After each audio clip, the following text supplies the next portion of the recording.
माननीय प्रधानमंत्री नरेंद्र मोदी जी, माननीय देश के गृह मंत्री अमित शाह जी, उनके साथ उनकी सहमति से मुझ जैसे व्यक्ति को आज अपनी पार्टी में शामिल होने का ये मौका दिया। मैं आभारी हूं मंच पे जो मौजूद हमारे प्रभारी अनिल बालूनी जी हैं। मैं आभारी हूं खास तौर पे प्रवेश वर्मा जी का, जो खास तौर पे इस मौके पे यहां पहुंचे हैं। मैं आभारी हूं अरविंद खन्ना जी का। मैं आभारी हूं मनजिंदर सिंह सरसा जी का। मैं आभारी हूं परमिंदर जी का कि आप सबके सहयोग से आज इस बीजेपी के मंच पे नड्डा साहब की हाजिरी में बीजेपी में शामिल होने का मौका आपने दिया। धन्यवाद नड्डा साहब। आप सभी ये कोई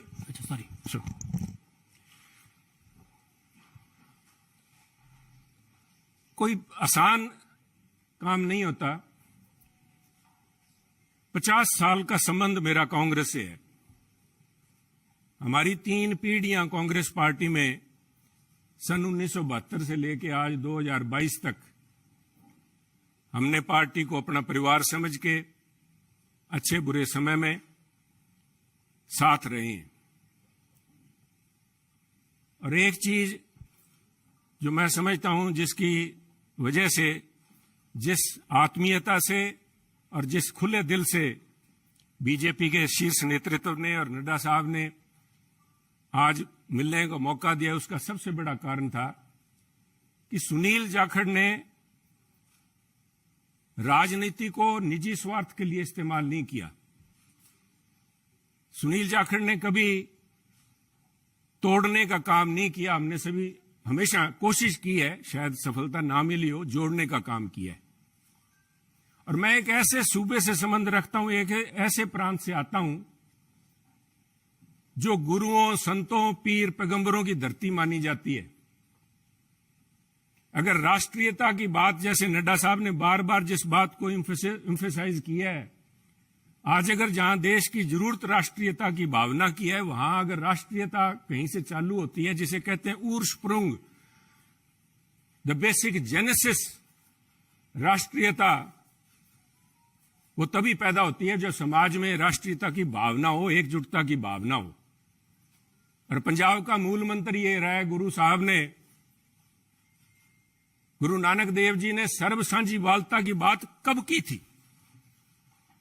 आज भी उस पर पहरा देने के लिए पंजाबी उसी तरह तत्पर खड़े हैं। अगर सुनील जाखड़ ने आज एक परिवार से 50 साल का रिश्ता तोड़ने की नौबत आई तो कोई आधारभूत बातें थीं। किसी कोई व्यक्तिगत झगड़ा नहीं था। झगड़ा राष्ट्रीयता को लेके, पंजाब की अखंडता को लेके, पंजाब की जो भाईचारा है, भाईचारक सांझ है, जिसको कि टेररिज्म AK-47 की गोलियां नहीं तोड़ पाई। जहां आपसी भाईचारे में, चाहे वो सिख हो चाहे हिंदू हो, उनके अंदर किसी किस्म का कोई द्वेष की भावना पैदा नहीं हुई। 25,000 से ज्यादा पंजाबियों ने कुर्बानी दी। पर आप भी गवाह हैं, साहब पड़ोसी दे, आपका तो पड़ोसी सूबा है। आप तो जब हिमाचल से चलते हैं, पंजाब के बीच में से होके जाते हैं, कभी भी कोई फर्क नहीं आया। किसी किस्म का कोई किसी सोच ही नहीं आई।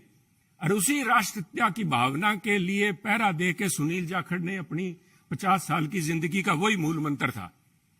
परंतु दुख इस बात का है, मैं बड़े भरे मन से कह रहा हूं कि आज जब अपने परिवार से नाता तोड़ के दूसरी जगह जब मैं आया हूं यहां पे, तो उसका कारण यह था कि सुनील की आवाज, सुनील को इस बात के लिए कटघरे में खड़ा किया गया कि उसने इस बात का विरोध किया कि आप पंजाब को जाति पाति धर्म के नाम पे नहीं तोड़ सकते। पंजाब को आप परसेंटेज में नहीं दे सकते कि ये अमुक जो धर्म है, अमुक जाति है, अमुक समुदाय है, उसकी परसेंटेज कितनी है, 30% है, 40% है, 15% है। मैं समझता हूं पंजाब एक सूबा है जिसने देश के लिए template has established a template for the country every single citizen has the same right as anybody else. सबको बराबरी का, there is no second class citizen in Punjab. और इस भावना को लेके पंजाब अग्रणी सूबा रहा है, चाहे वो हमने देश की सीमाओं पे लड़ाई लड़ी है, चाहे देश के विकास में, हर सूबे प्रांत में पंजाब ने अपना नाम कमाया है। कुछ लोग बात करेंगे क्योंकि हुआ क्या, कोई एक व्यक्ति की बात नहीं है कि एक व्यक्ति ने बोल दिया और संबंध टूट गया। वो कहना कच्ची यारी है, नहीं साहब, इस तरह नहीं टूटा करती। ये कोई शीशा नहीं है जो 50 साल का संबंध है। कहते हैं कोई शीशा नहीं है कि पहले हम इंसान हैं, हमने रिश्तों को निभाया है असूलों की तरह, पर जब असूल ही टूट जाएं, जब हम अपने सिद्धांत से हट जाएं, अपनी आइडियोलॉजी से हट जाएं, तो मैं समझता हूं this is a right time to have a rethink. उसको सारा सोचना पड़ता है कि हम जा किस तरफ रहे हैं, आज किस तरफ बढ़े जा रहे हैं। तो उसको लेके मैं समझता हूं कि निर्णय लिया गया। और क्यों निर्णय लिया गया, बीजेपी के पास, मैं क्यों बीजेपी के आपके यहां आज मंच पे बैठा हूं। सब तरह तरह की अटकलें लगाई जा रही थी सुनील को लेके, कयास लगाए जा रहे थे, क्यों बड़ा स्वाभाविक था। जिस दिन से नड्डा साहब आपने देखा कि मैंने गुड बाय बोला, मेरी तरफ से तो गुड बाय 11 तारीख को, जिस दिन मैंने देख लिया कि आवाज के ऊपर पाबंदी लगाने के लिए नोटिस जारी किए जा रहे हैं, तो आवाज नहीं रोकी जा सकती। सुनील को आप पद से हटा सकते हो, किसी से दूर कर सकते हो, सुनील की आवाज गिरवी नहीं रखी जा सकती। आवाज राष्ट्रीयता के लिए उठेगी। परंतु क्या कारण बने न साहब, मैं आज कुछ बातें आपसे शेयर, आपके पास अगर, मुझे पता है आपको जयपुर भी जाना है, पर 2 मिनट में लूंगा आपके कीमती समय के। पार्लियामेंट के अलावा मुझे 1.5 साल पार्लियामेंट में काम करने का मौका मिला सरसा जी, पर उसके बाद पार्लियामेंट से बाहर मेरी मुलाकात हुई माननीय प्रधानमंत्री से जब वो पंजाब आए। करतारपुर कॉरिडोर एक बहुत लंबे समय की मांग, बलूनी जी, जो सारे सिख समुदाय की नहीं, पूरे पंजाबियों की, जो भी व्यक्ति पंजाब से प्रवेश जी जुड़ा हुआ, सबका था कि हमें करतारपुर साहब जाके हमें अपनी बात श्रद्धा नमन करने का, उसकी संभाल का, उस हमारे गुरु घर का हमें को मौका मिले। उस समय यह सौभाग्य था कि मुझे वहां पे प्रधानमंत्री जी के पास बैठ के गुरु का लंगर छकने का मौका मिला, उनसे बात करने का मौका मिला, उनकी भावनाएं समझी। वो तो एक मुलाकात थी, एक मुलाकात से 50 साल के संबंध नहीं टूटते। परंतु मेरा हमेशा ये भावना रही है कि पंजाब कुर्बानियां बहुत दी हैं, टेररिज्म के अंदर कुर्बानियां दी है, देश की रक्षा के लिए जब भी मौका पड़ा है, चाहे जब से धाड़वी पंजाब आने लगे हैं, चाहे उसके बाद पाकिस्तान हो, चाहे चाइना हो, हर पंजाबियों ने कुर्बानियां दी हैं।